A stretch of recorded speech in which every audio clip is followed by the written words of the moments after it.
बिल्लियाँ। आज की कहानी है, गुड मॉर्निंग बेटा। Good morning. आज की कहानी है दो बिल्लियाँ और एक चालाक बंदर। क्या है?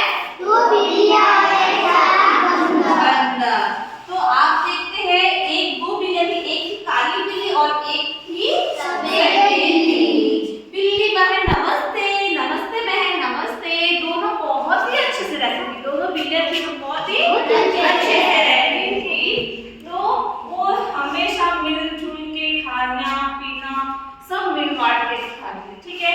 तो एक दिन जो कि बिल्ली को एक रोटी मिली, क्या मिली? एक रोटी मिली। रोटी मिली तो भी इसका बंटवारा कर रही थी, क्योंकि दो बिल्लियाँ थी, दोनों बिल्लियाँ साथ रहती थी, दोनों फ्रेंड थी।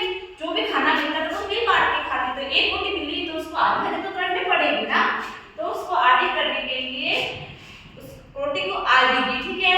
तो एक बिल्ली को लगा कि तेरे में ज्यादा है, ठीक है, और तो ज्यादा है तो इसको तोड़ने लगी। तो इसकी वजह से एक ने बोला कि तेरे में ज्यादा, इस एक ने बोला कि तेरे में ज्यादा है। तो इन दोनों के बीच में क्या हो गया?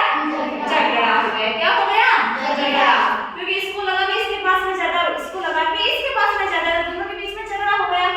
तो तभी एक चालाक बंदर आया। क्या आया?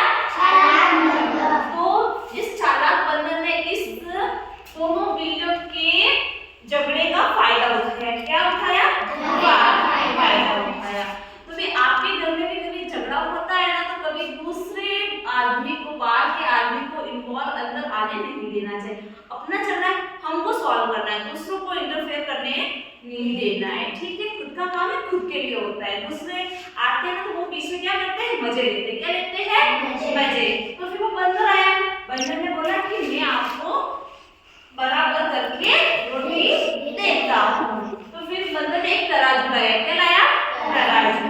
तराजू लाया और तराजू के दो होते हैं भाग, तो एक में इस बिल्ली की रोटी लगी, एक में इस बिल्ली की रोटी लगी। तो जहाँ पे ज्यादा रोटी थी ना, वहां को उसको लेवल पे लाने के लिए यहाँ से उसने एक कवा खा लिया, एक बाइट उसने वहां से ले लिया।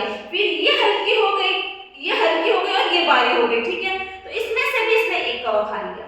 फिर ये भारी हो गई, इसमें से इसने एक कवा खा लिया। तो रोटी ऐसे ऐसे करते हुए रोटी क्या हो गई? एकदम थोड़ी थोड़ी सी रह गई, ठीक है। एकदम तो बिल्लियों को लगा ऐसे तो सारी रोटी हमारी खत्म हो जाएगी। तो बिल्लियों ने कहा कि बंदर भैया अब हम क्या करेंगे? हमारा झगड़े का समाधान हम खुद ही कर लेंगे। तो बंदर ने बोला कि मैंने इतनी सारी मेहनत की, मैंने आपके झगड़े को तराजू लाया और रोटियों को ऐसे तोला, और मैंने आपके झगड़े को शांत करने के लिए कब का ऐसे बैठा हूँ तराजू लेके। तो मैं अभी मेरे इस मेहनत का मेरे को कुछ उपहार दो या फिर कुछ दो। मैंने इतना काम किया यहाँ पे, मेरे को उस मेहनत का पैसा दो या फिर कुछ दो मेरे को। तो बिल्ली ने बोला कि आपने तो इतनी सारी रोटियां खा ली ना। क्या बोला? रोटियां खा ली। तो बंदर ने क्या किया? वो थोड़ा सा जो कवा बचा था ना, उसको भी, बाइट को भी उसने खा लिया। फिर और तो बिल्लियां थी वो देखती भी रह गई और बंदर वहां से वो खा के रोटी भाग गया। तो अभी इसमें क्या हुआ? किसका लॉस हुआ? बिल्लियों का लॉस हुआ कि नहीं हुआ? क्यों हुआ? कि ये दोनों बिल्लियां साथ में रहती थी, साथ में खाती थी। तो इन बिल्लियों को क्या करना था? खुद का झगड़ा खुद को ही निपटाना था कि नहीं निपटाना था। तो बंदर बाहर से आया, उनकी रोटियां खाई और चला गया। तो हमको इस कहानी से ये शिक्षा मिलती है कि खुद के झगड़ों में कभी दूसरे आदमी को इंटरफेयर करने नहीं देना चाहिए। बाहर वाले आदमी को या फिर बाहर के किसी व्यक्ति को इसके अंदर पड़ने